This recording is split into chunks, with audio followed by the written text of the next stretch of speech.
अस्सलाम वालेकुम students, leaders academy में आज बीएससी डबल मैथ्स का एक टॉपिक सेपरेबल इक्वेशंस लेके हाजिर हुआ हूँ। And this is a topic from BSc double maths. Okay, तो सेपरेबल इक्वेशन की तरफ बढ़ने से पहले इसके ओरिजिनल सोर्स डिफरेंशियल इक्वेशन को थोड़ा सा रिवाइज कर लेते हैं, क्योंकि बेसिकली सेपरेबल इक्वेशन जो है ये डिफरेंशियल इक्वेशन की एक टाइप है। तो डिफरेंशियल इक्वेशन को थोड़ा सा समझ लें। डिफरेंशियल इक्वेशन की डेफिनेशन ये है, an equation involving one dependent variable and its derivatives with respect to one or more independent variables is called differential equation. Differential equation क्या चीज है? एक ऐसी इक्वेशन है जिसमें डिपेंडेंट वेरिएबल, उसका डेरिवेटिव इन्वॉल्व होना चाहिए, ठीक है। और वो जो डेरिवेटिव है वो with respect to one independent variable लिया हो, या फिर हो सकता है वो with respect to several independent variables differentiated हो। अभी भी नहीं समझ आई होगी तो देख लेते हैं कुछ examples. D Y by D X plus Y cos of X is equal to sine X. Okay, this is a differential equation. और डिफरेंशियल इक्वेशन में अगर मैं फिर से उसको रिवाइज करूं उसकी डेफिनेशन को, तो लिखा हुआ था N equation involving one dependent variable and its derivatives.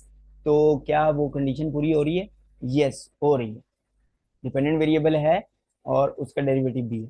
लेकिन जरूरी नहीं है कि ये, जैसे मैंने यहाँ पे वाई डिपेंडेंट वेरिएबल को यहाँ पे भी लिख दिया है, अगर ये ना भी हो तब भी ये डिफरेंशियल इक्वेशन है, क्योंकि ये जो टर्म है डेरिवेटिव वाली, इसके अंदर इंडिपेंडेंट वेरिएबल खुद है, ठीक है, ऑलरेडी है। ये अंडरस्टूड सी बात। अब जो दूसरी बात थी कि ये जो डेरिवेटिव्स इसके अंदर इन्वॉल्व हो रहे होंगे, वो derivatives with respect to one independent variable भी हो सकते हैं, with respect to several independent variables भी हो सकते हैं। तो उसके लिए मैं एक और एग्जांपल लिख देता हूँ कि एक फंक्शन है जो कि एक्स वाई जी पे डिपेंड कर रहा था, तो इसको विद रिस्पेक्ट टू एक्स भी डिफरेंशिएट किया जा सकता है, विद रिस्पेक्ट टू वाई भी, विद रिस्पेक्ट टू सी भी। तो अगर इस तरह की कोई इक्वेशन आपके सामने लिखी हुई नजर आ जाती है, ये तो मैंने अपनी तरफ से ऐसे लिख दिया जिसमें आपको ज्यादा सारे इंडिपेंडेंट वेरिएबल्स वाले डेरिवेटिव्स शो करवाने थे। इसके अलावा भी कुछ टर्म्स हो सकती हैं, जैसे एक्स वाई फोर, और साथ में कॉज ऑफ जी, बेशक कुछ भी ऐसा लिख सकते हैं, ये थ्री यहाँ पे, एक्स यहाँ पे सी, कुछ भी ऐसे। मतलब आपके पास इक्वेशन की रिक्वायरमेंट क्या थी कि इक्वेशन के अंदर डेरिवेटिव होना चाहिए, चाहे वो सिंगल इंडिपेंडेंट वेरिएबल वाला हो डेरिवेटिव, चाहे वो ज्यादा इंडिपेंडेंट वेरिएबल्स वाला हो। तो ये भी एक डिफरेंशियल इक्वेशन है, ये भी एक डिफरेंशियल इक्वेशन है। और ज़रूरी नहीं है कि फर्स्ट ऑर्डर डेरिवेटिव्स यूज़ किए जाएं, सेकंड ऑर्डर डेरिवेटिव भी हो सकते हैं और थर्ड ऑर्डर डेरिवेटिव भी हो सकते हैं। इनफैक्ट nth ऑर्डर डेरिवेटिव भी इसमें इन्वॉल्व हो सकते हैं। हमारी रिक्वायरमेंट थी कि एटलीस्ट एक डेरिवेटिव होना चाहिए इसमें। और ये ज़रूरी नहीं कि डेरिवेटिव वाला जो टर्म है उसके साथ कुछ भी नहीं होगा, उसके साथ इंडिपेंडेंट वेरिएबल भी मल्टीप्लाई नज़र आ सकता है, डिपेंडेंट वेरिएबल भी साथ में मल्टीप्लाई होता हुआ नज़र आ सकता है। तो बेसिक जो इसकी रिक्वायरमेंट थी, बेसिक जो कंडीशन थी वो ये थी कि आपकी इक्वेशन के अंदर कहीं ना कहीं आपको डेरिवेटिव नजर आना चाहिए। This is a differential equation. Okay, तो अब ऐसी डिफरेंशियल इक्वेशन जिसके अंदर एक ही इंडिपेंडेंट वेरिएबल नजर आता है, उसको क्या कहते हैं? उसको कहते हैं ऑर्डिनरी डिफरेंशियल इक्वेशन। ये है ऑर्डिनरी डिफरेंशियल इक्वेशन, ठीक है। और ऐसी इक्वेशन जिसमें ज्यादा सारे आपके पास इंडिपेंडेंट वेरिएबल नजर आ रहे हो उसको कहते हैं पार्शियल डिफरेंशियल इक्वेशन। ये दो अलग अलग बहुत बड़े टॉपिक हैं, ये आप आगे पढ़ेंगे इंशाल्लाह। अभी हम डिफरेंशियल इक्वेशन को फिर से थोड़ा सा देख लेते हैं। डिफरेंशियल इक्वेशन आई कहाँ से थी? अगर समटाइम आपको कुछ क्वेश्चंस दे दिए जाते थे कि आप ये है आपके पास इक्वेशन, तो इसका ना डेरिवेटिव कैलकुलेट करके दिखाएं, डेरिवेटिव फाइंड करें क्या होता है। तो आप डेरिवेटिव फाइंड आउट करते हैं, जो आपने इंटरमीडिएट में सीख लिया, ये आपने रिजल्ट निकाल दिया आफ्टर डेरिवेशन। तो डेरिवेटिव निकालने के बाद जो आपके पास ये रिजल्ट आया करता था ना, this is a differential equation. और डिफरेंशियल इक्वेशन को हम सॉल्व क्यों करते हैं? हम डिफरेंशियल इक्वेशन को सॉल्व इसलिए करते हैं कि हमारे पास जो डिफरेंशियल इक्वेशन है उसका ओरिजिनल सोर्स क्या था, ओरिजिनल फंक्शन क्या था, उसको देखने के लिए, मतलब रिवर्स प्रोसेस कर रहे हैं। तो आपको पता है डेरिवेटिव का रिवर्स प्रोसेस क्या होता है, दिस इज द इंटीग्रेशन। तो एक्चुअली डिफरेंशियल इक्वेशंस जो नजर आ रही होती हैं उनको सॉल्व करने की बात हो तो हमने वापस फंक्शन में जाना है, और फंक्शन में जाने के लिए हम यूज क्या करते हैं, इंटीग्रेशन यूज करते हैं। ओके, अब सेपरेबल इक्वेशन की बात कर लेते हैं। सेपरेबल इक्वेशन अपने नाम से ही ये वाजिया है कि ऐसी इक्वेशन होगी जिसको सेपरेट करना इजी होगा। सेपरेट करने से क्या हमारी मुराद है कि इन्वॉल्विंग एक्स जो टर्म्स होंगी जिनमें एक्स इन्वॉल्व हो रहा है, वो वाली टर्म्स जिनमें एक्स इन्वॉल्व हो रहा है वो इक्वल की एक साइड पे कर लेंगे, वो वाली टर्म्स जिनमें वाई इन्वॉल्व हो रहा है वो इक्वल की एक तरफ कर लेंगे। और ये कंप्लीटली सेपरेट हो सकेगा। ऐसे नहीं हो सकता कि हमने लेफ्ट साइड पे एक्स रखा है तो इधर कहीं माइनर सा भी वाई आ जाए, हो ही नहीं सकता, ठीक है। और इधर भी ऐसे ही रहेगा कि जिधर हमने वाई वाली टर्म्स कर दी हैं उधर माइनर सा भी एक्स नजर नहीं आएगा। ऐसा नहीं होना चाहिए, तभी ये सेपरेबल इक्वेशन होगी। सेपरेबल इक्वेशन की डेफिनेशन देख लेते हैं किस तरह की होती है। अ differential equation of the type f of x g of x dx plus f of x gy dy is equals to 0 is called a separable equation with variables. Equation 1 may be written as this type which can be easily integrated. इसको आसानी से integrate करने के लिए ही तो हम separate करते हैं ताकि वापस जाके फंक्शन को देख सकें। ओके, तो अगर आप अपनी इस इक्वेशन पे गौर करते हैं, ये जो इक्वेशन आपके सामने लिखी हुई है इसमें dx के साथ दो फंक्शंस हैं। एक फंक्शन ऐसा होगा कि उसका एक कंप्लीट फैक्टर होगा जिसके अंदर आपके पास इंडिपेंडेंट वेरिएबल नजर आएगा, ठीक है। और एक कंप्लीट फैक्टर ऐसा होगा जिसके अंदर आपको डिपेंडेंट वेरिएबल नजर आएगा। सिमिलरली आपके पास dy के साथ भी ऐसे ही होगा कि एक फैक्टर इंडिपेंडेंट वेरिएबल इन्वॉल्व कर रहा होगा और एक फैक्टर जो है उसमें डिपेंडेंट वेरिएबल इन्वॉल्व हो रहा होगा, और ये इस तरह से इन्वॉल्व हो रहे होंगे कि इनको सेपरेट करना इजी रहेगा। ऐसे नहीं होना चाहिए कि एक फैक्टर है आपके पास, एक फंक्शन है और वो इन्वॉल्व कर रहा है एक्स को भी वाई को भी, तो फिर मुश्किल हो जाएगी, फिर नहीं हम इनको सेपरेट कर पाएंगे। अब जब इस टाइप की आपके पास इक्वेशन नजर आ जाए, जरूरी नहीं होता कि जितने ये इधर फंक्शन लिखे हुए हैं, चार फंक्शन लिखे हुए हैं, ये पूरे हों। हो सकता है ये मिस हो सकता है ये भी मिस हो सकता है ये मिस हो सकता है ये मिस हो। हमने तो एक कंप्लीट फॉर्म लिखी है इसकी। हमारे लिखने का मकसद ये था कि आपके पास ये मिस है, बाकी तीनों हैं, फिर भी ये सेपरेबल इक्वेशन है, ठीक है। अगर ये मिस है, बाकी तीनों हैं, फिर भी ये सेपरेबल इक्वेशन है। इसी तरह बारी बारी सब में एक एक को मिस करके देख लें, फिर भी ये सेपरेबल इक्वेशन है। दो को मिस करके देख लें, फिर भी ये सेपरेबल इक्वेशन है। तीन को मिस कर दें, फिर भी सेपरेबल इक्वेशन है। इस टाइप की इक्वेशन होनी चाहिए बेसिकली।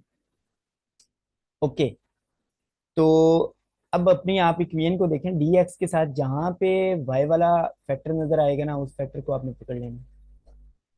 कि y जहां पे नजर आया है उसके अंदर y वाला जो फैक्टर होगा उसको आपने नहीं पकड़ना, सॉरी, उसमें x वाले फैक्टर को पकड़ना। में जो x वाला फैक्टर होगा उसको पकड़ लेना आपने। इनका लेना है कॉमन मल्टीपल। कॉमन मल्टीपल फिर यही बनेगा। अब दोनों फैक्टर्स अगर डिफरेंट हो तो इन दोनों को ही लिखना पड़ेगा, this is the common multiple. तो कॉमन मल्टीपल हमने ले लिया g of y f of x। इससे थ्रू आउट पूरी इक्वेशन को कर देना है divide. Capital G Y small F of X, capital G Y small F of X. और जीरो के ओवर में भी ये जी और एफ आएंगे, लेकिन इधर तो जीरो से डिवाइड होकर जीरो ही हो जाना।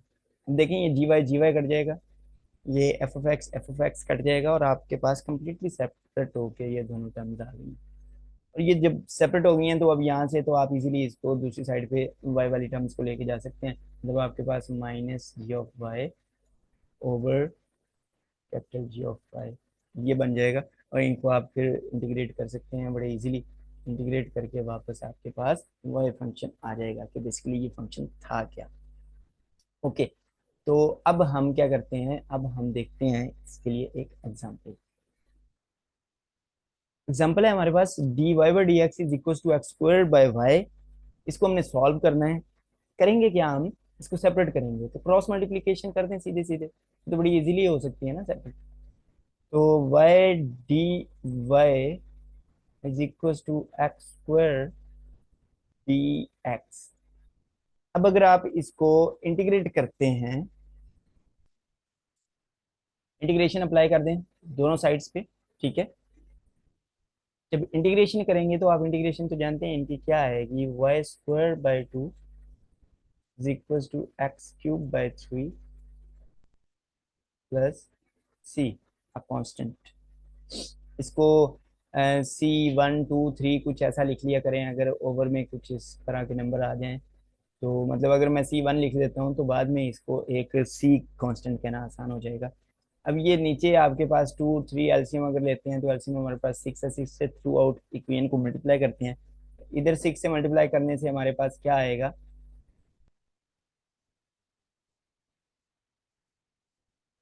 इधर हमारे पास बन जाएगा 3y स्क्वायर और इधर क्या बन जाएगा, इधर हमारे पास बन जाएगा 2x क्यूब प्लस 6c1। इस 6c1 को, दिस इज अ कांस्टेंट, हमें क्या पता था कि c1 क्या कांस्टेंट है, तो दोनों कांस्टेंट मिल के मल्टीप्लाई होके भी कोई एक कांस्टेंट ही देंगे जिसको c कह लेंगे। मतलब आपके पास 3y square is equal to 2x cube plus सी।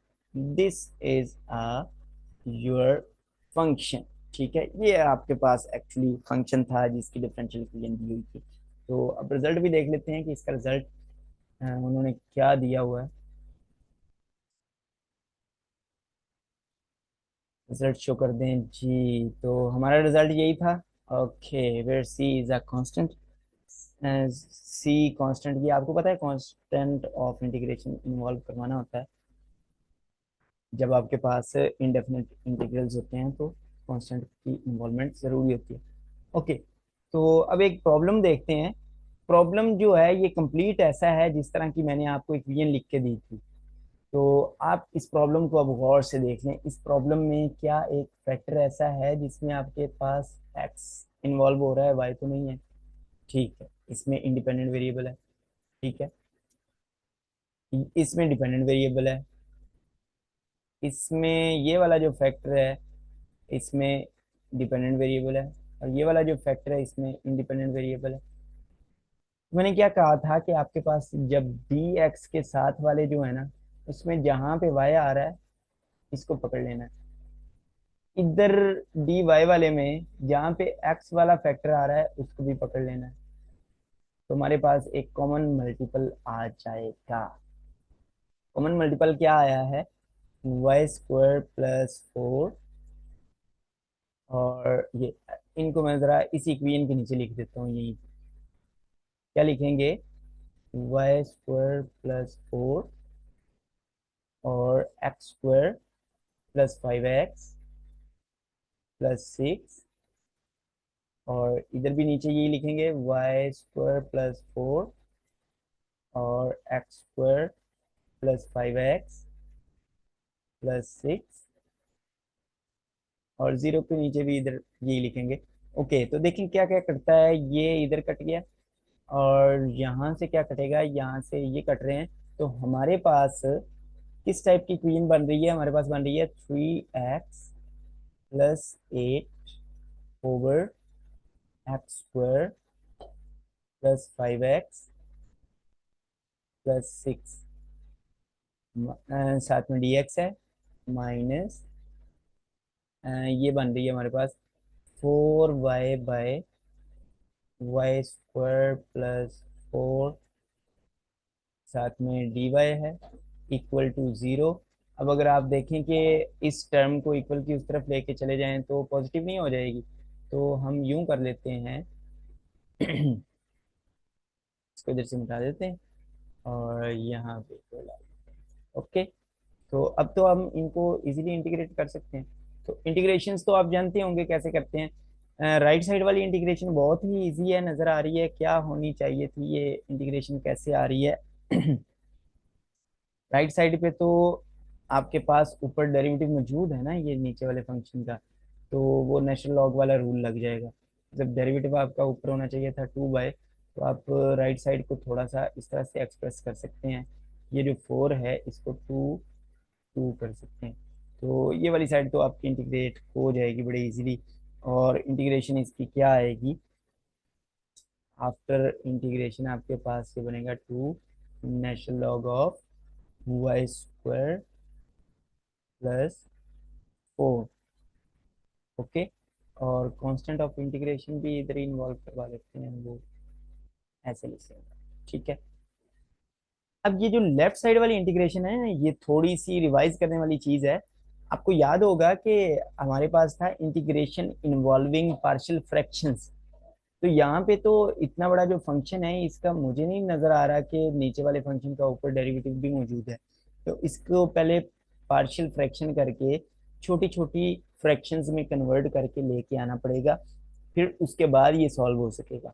तो कर लेते हैं, यहीं पे रिवाइज हो जाएगा हमारा पार्शियल फ्रैक्शन। ओके, इसको आपने याद रख लेना है। ठीक है, इसको मैं यहाँ से अरेज करने लगा हूँ कि इसका हमारे पास रिजल्ट क्या निकला था।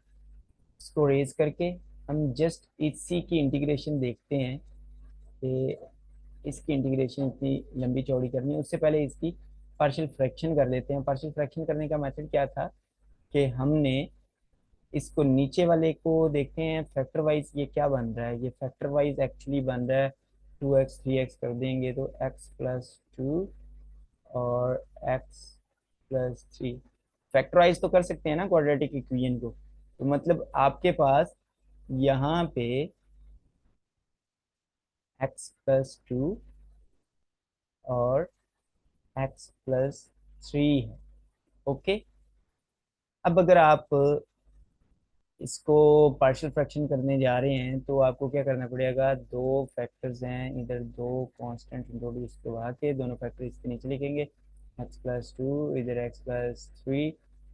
अगर थ्रू आउट इधर वाले डिनोमिनेटर से मल्टीप्लाई करते हैं पूरी इक्वेशन को तो हमारे पास क्या बनेगा, 3x+8 is equal to a into x+3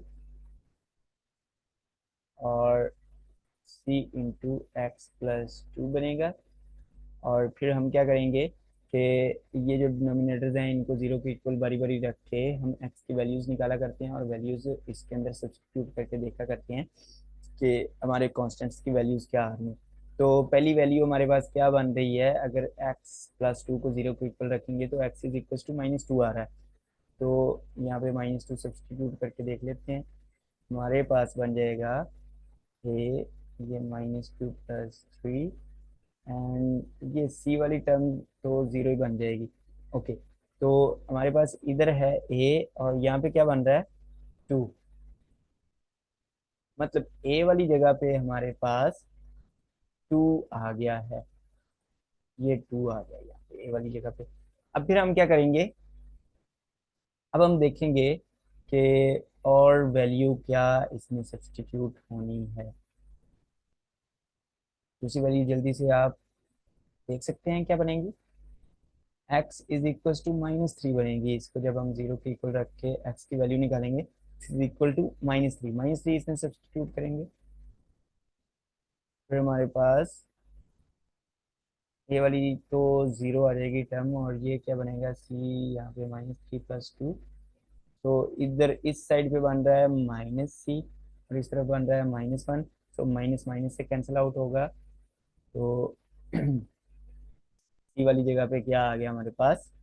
अच्छा, मुझे ए और बी इंट्रोड्यूस करवाने चाहिए थे लेकिन सी कर दिया है तो उससे भी कोई फर्क नहीं पड़ेगा। ठीक है, सी की जगह पे 1 आ गया है तो 1 लिख दिया।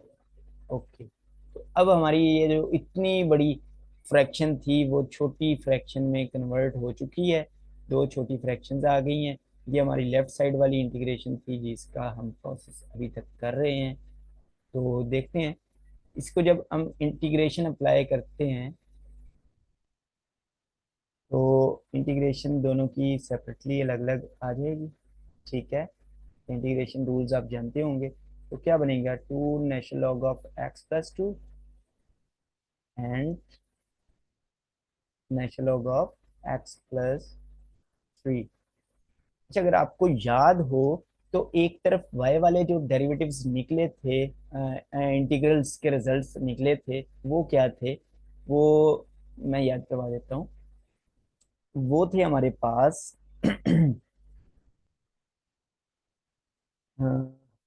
ओके, वो थे हमारे पास 2 natural log of Y square plus 4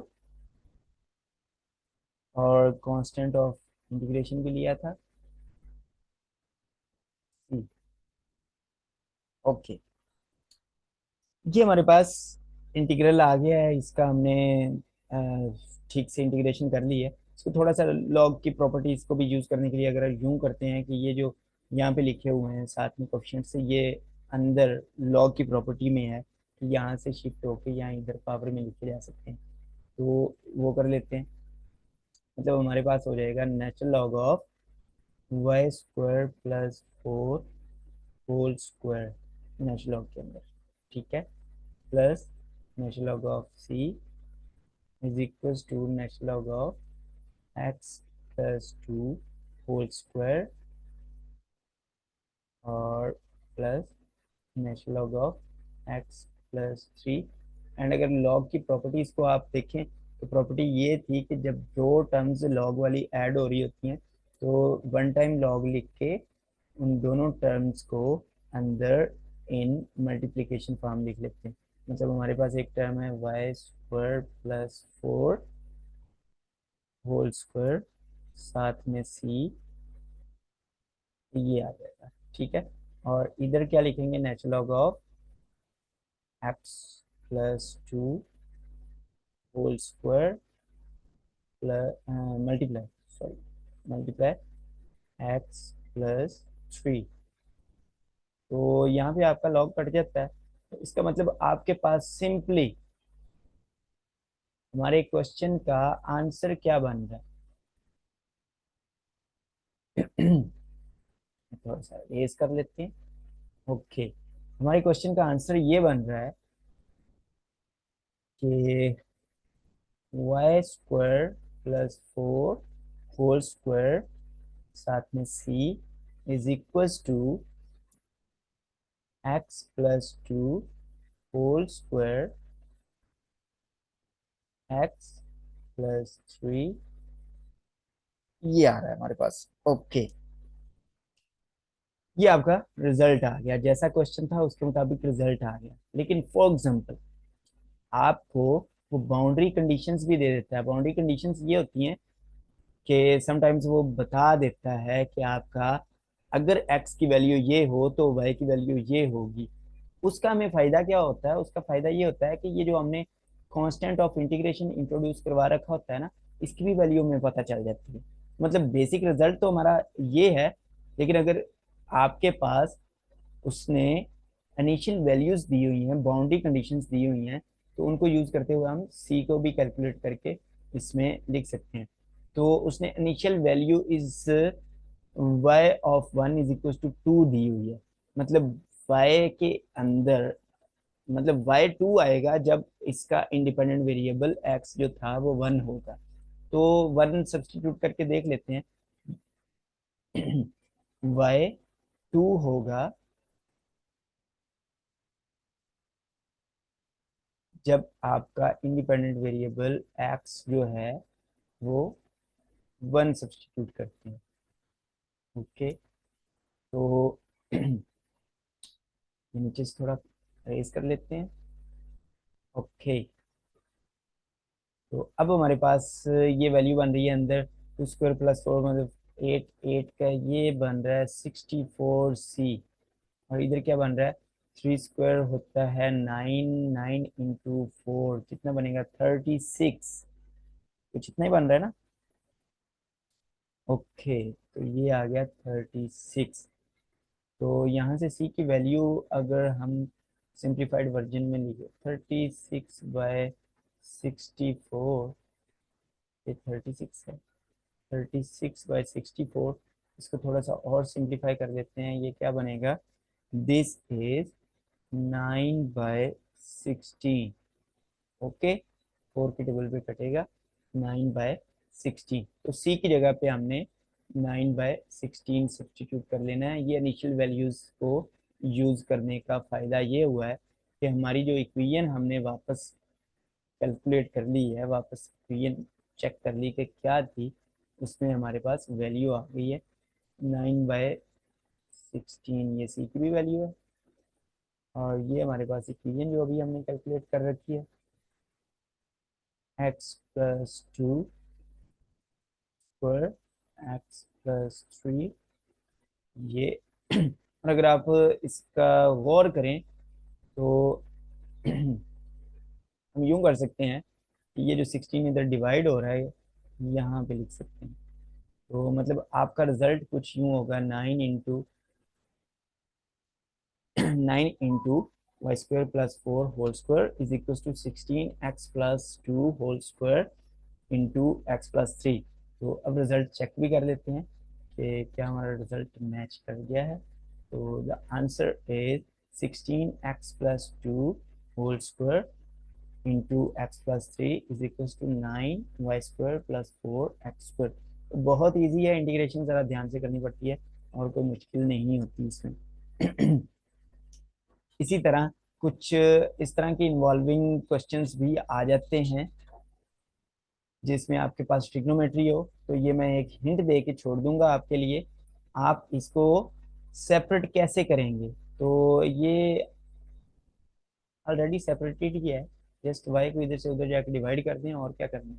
Y को इधर से उधर जाके डिवाइड करेंगे तो क्या आएगा, 1/y +2y into D Y बन रहा है। और ये क्या होगा, cause of x D x.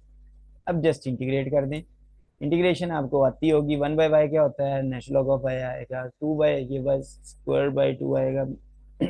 इनको आपने सिंप्लीफाई करके चेक कर देना, मैं रिजल्ट साथ में शेयर कर रहा हूँ। तो ये आप लोगों के लिए टास्क है, ये आपने खुद करना है। रिजल्ट आपका ये आएगा। ये थी सेपरेबल इक्वेशंस। इसमें किसी किस्म की भी कोई प्रॉब्लम हो, कुछ पूछना हो, इससे रिलेटेड कोई भी क्वेश्चन हो जो आपसे सॉल्व नहीं हो रहा, तो आप कांटेक्ट कर सकते हैं। मैं लीडर्स एकेडमी का कांटेक्ट भी शेयर कर देता हूँ साथ में। कांटेक्ट क्या है, +92 331 693 8 5 8 4। अपना बहुत सारा ख्याल रखिएगा। ओके, अल्लाह हाफिज।